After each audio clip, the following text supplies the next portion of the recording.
কেন দেখা যায় মদিনার মানুষেরা ডাকতে বলে, হুজুর আমরা পূর্বপুরুষদের কাছে শুনেছি, কোন কোন বইয়ের মধ্যে দেখেছি আমাদের নবী যখন যুদ্ধ করার জন্য উদের প্রান্তরে চলে গেছেন, যুদ্ধ করতে করতে পিছন দিক থেকে কাফেরেরা আসার পরে নবীজির মাথার হেলমেটের মধ্যে আঘাত করেছে।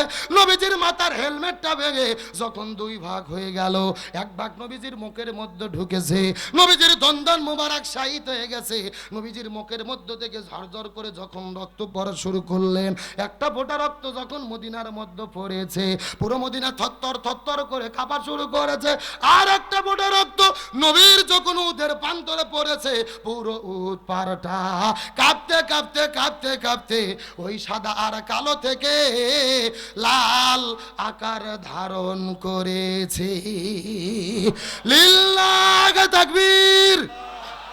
আমি নবী না চিনিলাম, কি ভুল করিলাম, আমি নবী না চিনিলাম, কি ভুল করিলাম, বসুমে ঢালিলাম ঘি, মানুষ হইয়া জন্ম লইয়া মানুষের করিলাম কি, আমি মানুষ হইয়া জন্ম লইয়া মানুষের করিলাম কি। আমার নবীজির মুখে রক্ত পড়ার কারণে পুরো মদিনা লালে লাল হয়ে গেলেন। আমার নবীজি লক্ষ্য করে দেখতে পারলেন, উদের পত্র থেকে লক্ষ্য করে দেখতে পারলেন, ওই মদিনার মধ্য থেকে একটা সুন্দরী মেয়ে বের হয়ে হাউমাউ করে কান্না করে করে উদের প্রান্তরে চলে আসে। নবীজি লক্ষ্য করে দেখতে পারলেন মেয়েটির হাতের মধ্যে মেহেদি, পায়ের মধ্যে মেহেদি। নবীজির বুঝতে বাকি রইল না, এই মেয়েটি বাসর ঘরের মধ্য থেকে উদের প্রান্তরে দৌড়ে চলে এসেছে। আমাদের নবীজি আস্তে করে মেয়েটির কাছে যাওয়ার পরে ডাকতে বলে, মা তুমি বাসর ঘরের মধ্য থেকে উদের প্রান্তরে কেন দৌড়ে এসেছো জানতে চাই। এই কথা বলার পরে মেয়েটি ডাকতে বলে, ইয়া রাসূলুল্লাহ আপনি কি আমাকে চিনতে পেরেছেন?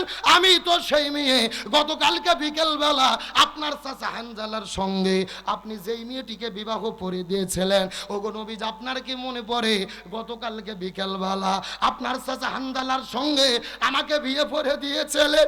আপনার চাচা আমাকে বিয়ে করার পরে আমাকে নিয়ে যখন বাসর ঘরের মধ্যে চলে গেছে, আমাদের মধ্যে প্রেম ভালোবাসা মহব্বত চলতেছিল, এমন সময় গভীর রজনীতে মদিনার গলির মধ্যে থেকে কে যেন ডেকে ডেকে বলে, কুতিলা মুহাম্মদ, কুতিলা মুহাম্মদ। মুসলমানদের নবী জমিন থেকে শাহাদাত বরণ করে বিদায় নিয়ে গেছে। এই কথা শোনার পর আমার স্বামী হাতের মধ্যে তরোয়াল নামার পরে এক দৌড়ে উদের প্রান্তরে দৌড়ে গেছে। উদের প্রান্তরে যাওয়ার পরে যুদ্ধ করা শুরু করেছে। ওগো নবীজি আমি জানতে পেরেছি আসর নামাজ পড়ার পরে, আসর নামাজের পরে আমার স্বামী জমিন থেকে বিদায় নিয়ে চলে গেছে, শাহাদাত বরণ করেছে, এই জন্য উদের প্রান্তরে এসেছে। ওগো নবীজি আপনি ভুল বুঝবেন না, মনের মধ্যে কষ্ট নেবেন না, আমার প্রতি আপনি ভুল বুঝ গ্রহণ করবেন না। আমার স্বামী জমিন থেকে বিদায় নিয়ে চলে গেছে, এই জন্য আমি কিন্তু কোনো কান্না করি না রে। আমার কান্না করার কারণ হলো আমার স্বামীর ফরজ গোসল বাকি আছে, আপনি একটু আমার স্বামীর জন্য গোসলের ব্যবস্থাটা করে দেবেন। লিল্লাহ তাকবীর। এ বগুড়ার মুসলমান কবির মনোযোগ, আমার নবী জমিন থেকে বিদায় না চলে গেছে, এই জন্য আমি কিন্তু কোনো কান্না করি না। আমার কান্না করার কারণ হলো আমার স্বামীর ফরজ গোসল বাকি, আপনি একটু গোসলের ব্যবস্থাটা করে দেবেন। তার কারণ ইসলামী শরীয়তের বিধান হলো কোন ইমানদার মুসলমান যদি যুদ্ধ করার জন্য জিহাদের ময়দানে চলে যায়, ইসলামী আন্দোলন করতে গিয়ে এই জমিন থেকে বিদায় নিয়ে চলে যায়, এই লোকটাকে যারা শহীদ হয়ে বিদায় নিয়ে চলে যাবে এদেরকে গোসল করাতে হয় না, এদেরকে নতুন করে কাপনের কাপড় পরাতে হয় না। আল্লাহ বলছেন, ইয়া রাসূলুল্লাহ এই জমিনের ভেতরে দিন কায়েমের আন্দোলন করতে গিয়ে যারা শহীদ হয়ে যাবে এদেরকে গোসল করানোর দরকার নাই, এদেরকে নতুন করে কাপনের কাপড় পরানোর দরকার নাই, এদেরকে সুন্দর করে রক্তমাখা জামা সহ কবরের মধ্যে দাফন করে দেবেন। তার কারণ হাসরের ময়দানে এই মানুষগুলো রক্তমাখা জামা নিয়ে আল্লাহর কাছে শহীদদের কাতারে দাঁড়ায় যাবে। লিল্লাহ তাকবীর।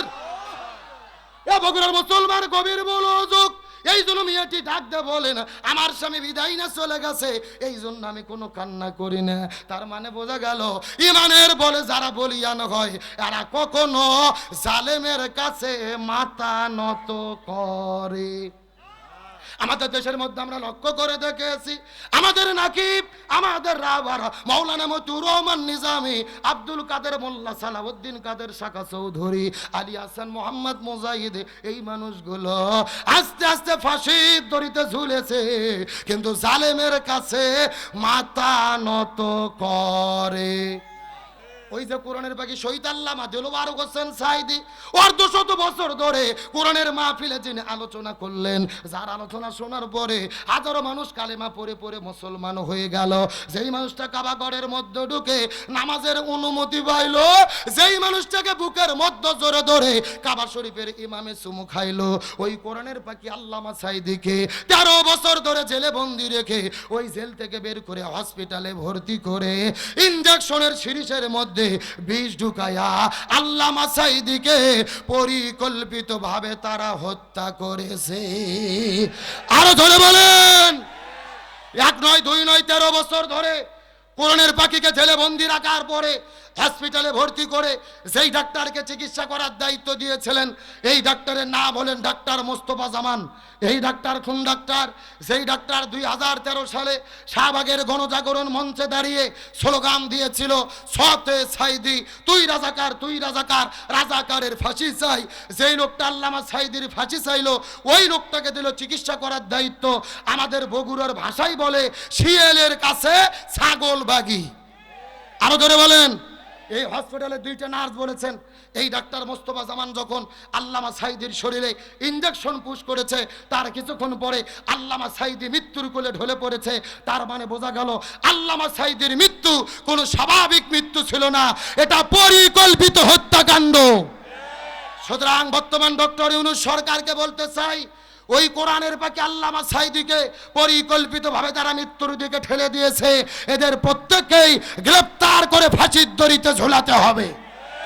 কিন্তু আল্লাহর কি খেলা, আল্লামা সাইদিকে তারা হত্যা করেছে, এখন কি তারা দেশে আছে নাকি পালাইছে? ও বলেছিল শেখের বেটি পালায় না, অথচ উনি পালিয়ে গেলেন। ইরশাদ চাচা আমাদের দেশের, ইরশাদ চাচা স্বৈর শাসক ছিল, ক্ষমতা ছেড়েছে, জেলের মধ্যে বন্দী হয়েছে, তারপরও দেশ ছেড়া হয়নি। ইরশাদ চাচা হলো বাপের বেটা, কথা কন না গা। আমাদের বগুড়ার 3 বারের প্রধানমন্ত্রী, আপসহীন দেশ নেত্রী বেগম খালেদা জিয়া ক্ষমতা ছেড়েছে, জেলের মধ্যে বন্দী হয়েছে, তারপরে দেশ ছেড়ে যায়নি। বেগম খালেদা জিয়া হলো বাপের বেটি, এ কথা কন না গা। আপনাকে সত্যকে স্বীকার করতে হবে। বেগম খালেদা জিয়া গণতন্ত্রের জন্য যে অবদান রেখেছে, এটা অস্বীকার করার কোনো সুযোগ। ওকে বলা হয় আপসহীন দেশ নেত্রী। 10 বছর স্বৈরাচারের বিরুদ্ধে আন্দোলন করেছে, মাথা নত করেনি। হাসিনার বিরুদ্ধে 16 বছর আন্দোলন করেছে, মাথা নত করেনি। তিনি প্রমাণ করেছেন আসলেই তিনি আপসহীন দেশ নেত্রী। আমার তো মনে বলে একে গণতন্ত্রের মা বলে উপাধি দেওয়া দরকার। তার কারণ গোপনে শেখ হাসিনা বেগম খালেদা জিয়াকে 3টা শর্ত দিয়েছিল। জোরে বলেন কয়টা? 1 নম্বর শর্ত, আপনি আপনার অপরাধকে স্বীকার করে হাসিনার কাছে ক্ষমা চান। 2 নম্বর শর্ত, খালেদা জিয়ার পাসপোর্টের মধ্যে লেখা আছে তার জন্মদিন হলে 15ই আগস্ট। হাসিনা বলেছিল ওটা কেটে 14ই আগস্ট করতে হবে, তার কারণ 15ই আগস্টে বঙ্গবন্ধু মারা গেছে, ওই দিন হলো শোক দিবস, ওই দিনে কোনো সন্তানের জন্ম হতে পারে না। কতটা জালেমের বাচ্চা জালেম, চিন্তা করে দেখছেন? কেরে সন্তান জন্মায় কার হুকুমে? অথচ ওরা 15ই আগস্টে আর কাউকে জন্ম হতে দেবে না। কারণ কি? ওরা 15ই আগস্টে শোক দিবস পালন করে, খিচুড়ির ড্যাঙ্কি নিয়ে মারামারি করে, কথা কন না গা। আর ওই খালেদা জিয়ার কর্মীরা একটু কেক কাটে তো ওদের জলে জলে। আর 3 নম্বর শর্ত দিয়েছিল, আপনি মুচলেকা দেন, লন্ডনে চলে যান, চিকিৎসা করবেন, আর দেশে ফিরবেন না, আপনাকে এই 3টে শর্ত মেনে যেতে হবে। খালেদা যে বলেছে আমি জেলে থেকে প্রয়োজনে পচে পচে মারা যাব, তাও জালেমের কাছে মাথা নত করব না। এই আল্লাহু আকবার বলেন। তাহলে যে গণতন্ত্রের জন্য সব কিছু স্যাক্রিফাইস করেছে, তাকে গণতন্ত্রের মা উপাধি দেওয়ার দরকার আছে না নাই? অনেকেই বলে হাসিনা হলো গণতন্ত্রের মানস কন্যা, ও মানস কন্যা না, ও হলো হত্যাকারী কন্যা। ভালো করে শোনেন, তাহলে ইরশাদ দেশ ছাড়েনি, খালেদা জিয়া দেশ ছাড়েনি, জামাত ইসলামের নেতৃবৃন্দকে দেশ ছেড়েছে। তারা হাসতে হাসতে ফাঁসির দড়িতে ঝুলেছে, তারপরে দেশ ছেড়ে যায়নি। তারা প্রমাণ করেছে তারাই হলো ইসলামী আন্দোলনের একনিষ্ঠ পরীক্ষিত কর্মী। আর তাদেরকে যারা শেষ করতে চেয়েছে তারাই বিদায় নিয়েছে। আছে নাকি পালাইছে? আরো জোরে বলেন, কোথায় আওয়ামী লীগ, কোথায় কাদের কাকা, কোথায় গেল ওই জালেমের গরম গরম কথা? একটু জোরে বলেন, জোরে বলেন। যারা ঠিক বলবে না মনে করবেন এই গ্রুপের লোক। জোরে কোন ঠিক? কোথায় আওয়ামী লীগ, কোথায় কাদের কাকা, কোথায় গেল ওই জালেমের গরম গরম কথা? খেলা হবে, খেলা হবে, খেলা হবে, খেলা হবে, খেলা হবে বইলা কাকা গেল পালাইয়া। ওরা বলেছিল খেলা হবে। এই ডায়লগ কে দিয়েছিল? এ ধরুন কি কাদের? কাউয়া কাদের। আমার বাইরে আসার জন্য বলিনি। এই ওবায়দুল কাদের মানুষের অন্তরে যত জ্বালা দেশে, এত জ্বালা বাংলাদেশে কোনো নেতা দেয়নি। কিন্তু আসল খেলা যখন শুরু হলো এদেরকে খুঁজে পাওয়া গেল। আবার এরা বলতেছে আমরা সীমান্তের কাছে আছি, যে কোনো সময় শর্ট করে ঢুকে পড়তে পারি। আমরা হচ্ছে ম্যাডাম আসেন, এটা তো আপনার বাবার দেশ, আপনি আসেন, আপনি শর্ট করে ঢুকবেন আর আমরা আপনাকে ফট করে আয়না ঘরে ঢুকে দেবো। এ যেরকম কি ঘর কে রে? ওরা আসবে, আমরা কি আঙুল চুষবো, কলা খাবো, কোথায় ঢুকে দেবো? বুবু আইবার তুমি আইবা গো, এইবার আইসা বুবু ক্ষমতা পাইবা না। জোরে জোরে জোরে, বুবু আইবা তুমি আইবা গো, এইবার আইসা বুবু ক্ষমতা পাইবা না। খোঁজনেই বুবু কাদের কাকার অবস্থা খারাপ, দরবেশ বাবার হারুন আঙ্কেল এখন সামনে আসে না। নেতা কর্মী সব জেলের ভেতর, বুবু আসে ডরের উপর, কখন জানি আসে গ্রেফতারি পরোয়ানা। বুবু আইবা তুমি আইবা গো, এইবার আইসা বুবু চিয়ার পাইবা না। কথা বলেন ঠিক কিনা? আল্লাহর কোরআন বলেছে কুতিবা আলাইকুমুল কিসাস, জীবনের পরিবর্তে জীবন, হাতের পরিবর্তে হাত, পায়ের পরিবর্তে পা, চোখের পরিবর্তে চোখ। এই আয়াতের ডিজিটাল ব্যাখ্যা হলো আয়না ঘরের পরিবর্তে আয়না ঘর। তার কারণ বলেন তো, আয়না ঘর আমরা তৈরি করেছি নাকি ওরাই করেছে? আমাদের প্রিয় ভাই ব্রিগেডিয়ার আমান আজমি, ব্যারিস্টার আরমানকে 13 বছর ধরে আয়না ঘরে বন্দি করে রেখেছে। সূর্যের আলো দেখতে দেয়নি, বাইরের বাতাস দেখতে দেয়নি, এমনকি আজান যখন হতো বক্সে গান বাজাইয়া তার আজান পর্যন্ত শুনতে দিত না। সুতরাং ডক্টর মোহাম্মদ ইউনূসকে বলতে চাই, ওই স্বৈরাচারের যত এমপি মন্ত্রী দোসর গ্রেপ্তার হয়েছে এদের জেলে রেখে জামাই আদর করলে হবে না, এদের প্রত্যেকেই আয়না ঘরে বন্দি করে রাখতে হবে। আলোচনা কি চলবে? কারা কারা চলবে না হাত তোলেন।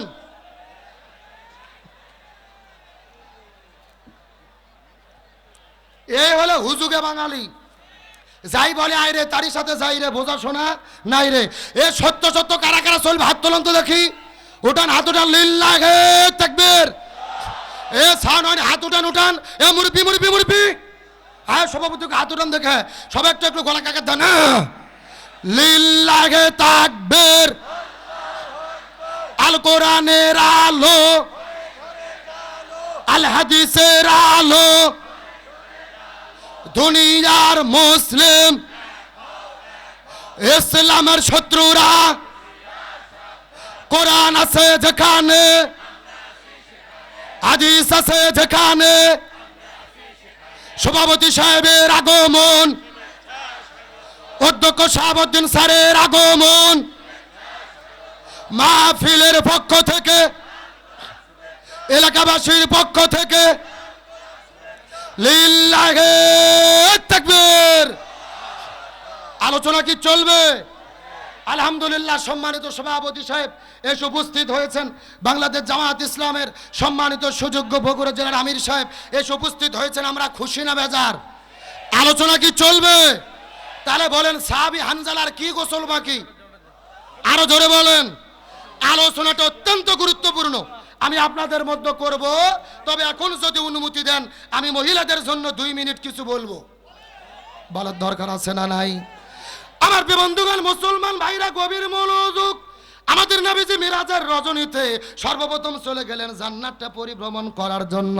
ওই জান্নাত পরিভ্রমণ করার পরে জান্নাত থেকে বের হওয়ার পরে জাহান্নামের মধ্যে যখন চলে গেলেন, ওই জাহান্নামের মধ্যে যাবার পরে লক্ষ্য করে দেখে ওই জাহান্নামের ভেতরে হাজার হাজার মহিলাদেরকে আগুন দিয়ে দাউ দাউ দাউ দাউ করে জ্বালানো হচ্ছে। এই মহিলাগুলো চিৎকার করে চেঁচামেচি করতেছে, আর মহিলাদের মাথার উপরে কিছু কাকগুলো বসে থেকে তাদের মাথার মগজগুলো ঠুকুরে ঠুকুরে খাচ্ছে। এই দৃশ্য দেখার পরে নবীজির মনটা বড় খারাপ হয়ে গেলেন। নবীজি জিজ্ঞেস করে বলেন, হে ভাই জিবরাইল, এই সমস্ত মহিলাগুলো কারা বলো তো দেখি। এমন সময় রসুল ডাকতে বলেন, জিবরাইল ডাকতে বলে, ইয়া রাসূলুল্লাহ, মনের মধ্যে কষ্ট নেবেন না, রাগ করবেন না।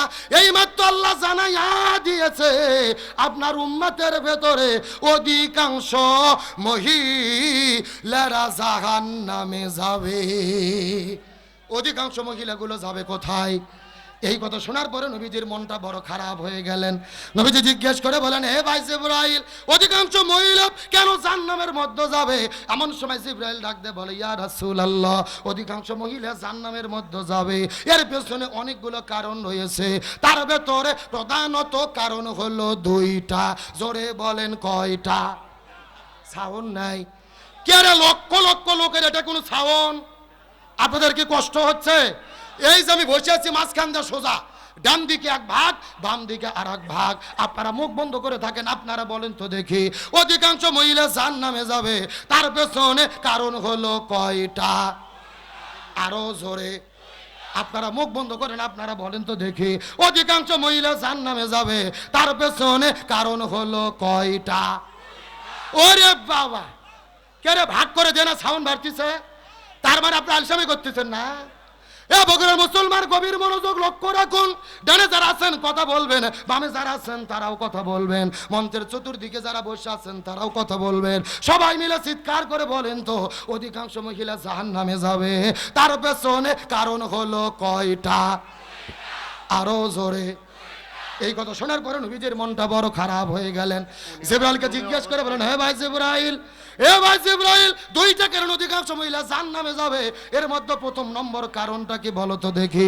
এমন সময় জিবরাইল বলেন, ইয়া রাসূলুল্লাহ, তার মধ্যে প্রথম নম্বর কারণ হলো যেই মহিলাগুলো মাথার চুলগুলো বের করে, আজরা পাজরা বের করে বেপরদা অবস্থায় রাস্তাঘাটে ঘোরাফেরা করে, এই সমস্ত মহিলাগুলো জাহান্নামের মধ্যে যাবে। তার মানে বোঝা গেল বেপরদা নারী যারা জাহান্নামে যাবে, তারা এ শূন্যস্থান পূরণ বোঝেন না? জোরে, বেপরদা নারী যারা। এখন বলেন, বেপরদা নারী বগুড়া জেলাতে আছে না নাই? এ আমি খুব ভালো করে জানি, বগুড়া জেলার মা বোনদের খবর আমার ভালো করে জানা আছে। এই যে যুবকের আজকের মাহফিল উপস্থিত হয়েছে, এই যুবকদের কোনো দোষ নেই। এরা মহিলাদের পিছে ঘুরতো না, ইফটিজিং করতো না, ধর্ষণ করতো না, যদি আপনার আমার মেয়ে পর্দার ভেতরে থাকতো। কথা কন না কে? আমরা যখন আমাদের মেয়েদেরকে বেপর্দা করে ছেড়ে দিছি, তখন তাদের মাথা হিট হয়ে গেছে, প্রেম করে ছেঁকা খায় বলতেছে, চাচা হেনা কোথায়? কথা বলো যুবকেরা, বলতেছে চাচা হেনা কোথায়? বাড়ি ঘর তো সাজানো কেন? আমি যুবকদেরকে বলতে চাই, এ যুবকেরা, হেনার পেছনে ঘুরো না, কোনো মেয়ের পেছনে ঘুরো না, পড়াশোনা করো, চরিত্র গঠন করো, প্রতিষ্ঠিত হও। শুধু হেনা কেন, হেনার বাবা মা, চাচা চাচি, দাদা দাদি সবাই তোমার পেছনে ঘুরবে। যুবকেরা কখনো কোনো মেয়ের পেছনে ঘুরতে পারে? তাহলে চিৎকার করে বলেন, বেপরদা নারী যারা। ভালো করে শোনেন, আমার দিকে লক্ষ্য করেন। আমার বন্ধুগণ মুসলমান ভাইরা, গভীর মনোযোগ। এই কথা শোনার পরে আমার নবী জিবরাইলকে জিজ্ঞেস করে বলেন, এ ভাই জিবরাইল, দুই নম্বর কারা জাহান্নামের মধ্যে যাবে বলো তো দেখি। জিবরাইল বলে, ইয়া রাসূলুল্লাহ, দুই নম্বর হলো ওই প্রকার মহিলাগুলো, যেই মহিলাগুলো স্বামীর খেদমত করে না, স্বামীর কথা মতো চলে না, স্বামীর আনুগত্য করে না, এই মহিলাগুলো জাহান্নামের মধ্যে যাবে। তার মানে বোঝা গেল স্বামীর অবাধ্য স্ত্রী যারা জাহান্নামে যাবে। এ এখন বলেন, স্বামীর অবাধ্য স্ত্রী আছে না নাই? এ ভালো করে বোঝেন, বর্তমানে বগুড়া জেলার মহিলারা হলো রাষ্ট্রপতি। এরা নিজেরা রাষ্ট্রপতি সেজে স্বামীকে চালাতে চায়, কিন্তু স্বামীর অধীনে চলতে চায়। কিন্তু বলেন তো দেখি, পরিচালক কি নারী হবে নাকি পুরুষ হবে? এ স্বামী হবে না স্ত্রী হবে? আল্লাহর কোরআন বলেছেন, আর রিজালু কাওয়ামুনা আলান নিসা, পরিচালক কোনো নারী নয়, পুরুষদেরকে হতে হবে। জি জি জি, পরিচালক কোনো নারী নয়, পুরুষদেরকে হতে হবে। কার কথা? আরো জোরে বলেন। গভীর মনোযোগ, ভালো করে বোঝেন। এই যে 6 মাস আগের ঘটনা, আমেরিকাতে যিনি প্রেসিডেন্ট হয়েছে, আদা পাগলা ডোনাল্ড ট্রাম্প। যেরকম কি পাগলা, এটা আমার কথা নয়, আর বিরোধী দল বলেছিল যে মেন্টাল আদা পাগলা ডোনাল্ড ট্রাম্প, 90 বছর বয়স, একে কেউ ভোট দিও না। তার বিরুদ্ধে ভোটে দাঁড়িয়েছিল বিশ্ব সুন্দরী কমলা হ্যারিস, একে তোমরা ভোট দাও। কিন্তু আমেরিকার লোকজন আদা পাগলা ডোনাল্ড ট্রাম্পকে ভোট দিয়ে প্রেসিডেন্ট নির্বাচিত করেছে, বিশ্ব সুন্দরী কমলা হ্যারিসকে ভোট দেয়নি। তারাও প্রমাণ করেছে আদা পাগলা ডোনাল্ড ট্রাম্প ভালো, তা বিশ্ব সুন্দরী কমলার জ্বালা ভালো না। আমেরিকার লোক বুঝলো রে। আর আমরা বাংলাদেশের 90% মুসলমান, 14 বছর পার হয়ে গেল, বুঝলাম না। আমরা ঘুরে ফিরে নারীর হাতে ক্ষমতা তুলে দিলাম। আমরা পরিষ্কার করে বলি, আল্লাহর কোরআনের বিধান হলো আর রিজালু কাওয়ামুনা আলান নিসা, পরিচালক কোনো নারী নয়, পুরুষদেরকে হতে হবে। রাসূল বলেছেন, যেই পরিবারের প্রধান হলো নারী, ওই পরিবার পৃথিবীতে জাহান্নাম। আর যেই দেশের রাষ্ট্রপতি প্রধানমন্ত্রী নারী হয়, ওই দেশে শান্তি আসতে পারে। সুতরাং আমরা শপথ গ্রহণ করব, এতদিন যা করেছি ভুল করেছি, আগামীতে আর কোন নারীকে বাংলাদেশের প্রধানমন্ত্রী দেখতে চাই না। আগামীতে পুরুষ প্রধানমন্ত্রী কারা কারা দেখতে চান, দুটি হাত আল্লাহকে তুলে দেখান।